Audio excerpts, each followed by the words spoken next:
Hey all you earthbenders and firebenders out there. Today what I wanted to talk about is, should you watch Avatar The Last Airbender, the remastered live action series? So after 14 years we have a new adaptation of the live action series, and as we all know, the M. Night Shyamalan one didn't go as well. So the real question here today is this one going to be better? Today what I just want to talk about is some problems I had with it, some things that I thought were good about it, and then overall conclude it to see what I thought my overall score was throughout the series. But before we get started, I'd just like to let everybody know I appreciate you watching this video, and if you could, hit the subscribe button and make sure to like the video, and let's get started. So first I'm going to get started with my cons list, and one of my first cons I had was the introduction of characters. I thought that some characters were added a little too fast into the show. It just seemed like they should have been in later seasons. Maybe next time we see, Zuko with the Blue Warrior come in at a later time versus he was already in it in the first season. It just felt a little too fast, and it's a character development that I thought he should have grow a little bit longer to show his empathy side for Aang.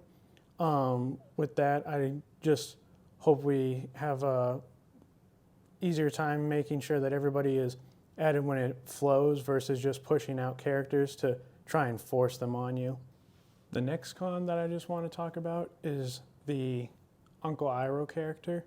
Now I know I'm going to mess this up, so I apologize, but Paul Sun Hung Lee I thought was a great Iroh looks-wise. I thought that overall he played the character well. The only thing I didn't like about him is Iroh's very calm in the cartoon TV series, so in this, I felt like he was speaking a little too fast, and that's just one of those nostalgia things where I want somebody who is calm, cool, collective. He's not the Dragon of the West anymore.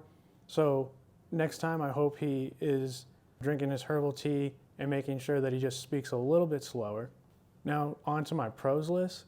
One thing I loved about this live action series is the introduction. When I was watching it, I never really as a kid understood the attack on the air nomads. So when they explain it at the beginning of this series, I really appreciate how much it helped me learn why the Fire Nation attacked and how mischievous they really could be all around. The next thing I loved about this show was the costumes and the aesthetics, because in the first one, between the bending and then the costumes, I could have just thought it was a standalone TV series. This is a one-for-one where everything just flows. Aang's costume looks amazing.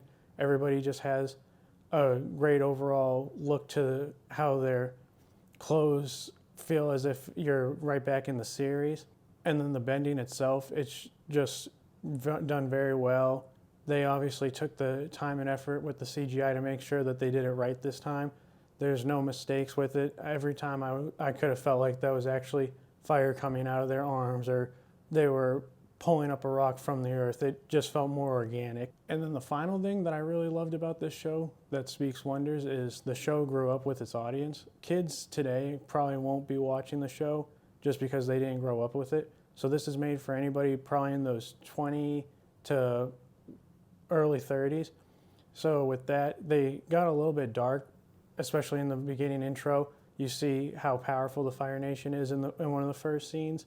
And then just being able to let the show grow with its audience versus trying to kid it down was something that I thought most people, if you're watching this in your 20s, will really appreciate. So now you guys are probably wondering what my overall score on this is, and I would give it a 4.3 out of 5.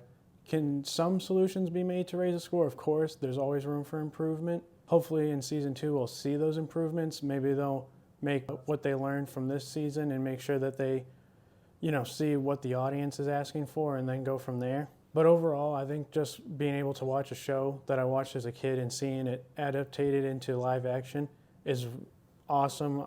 Overall, I think anybody, if you have the opportunity to head over to Netflix and watch it, definitely take the chance to do that. And just enjoy the series. Don't over-speculate, in my opinion. But other than that, don't forget to let us know in the comments what you guys think yourself of the show.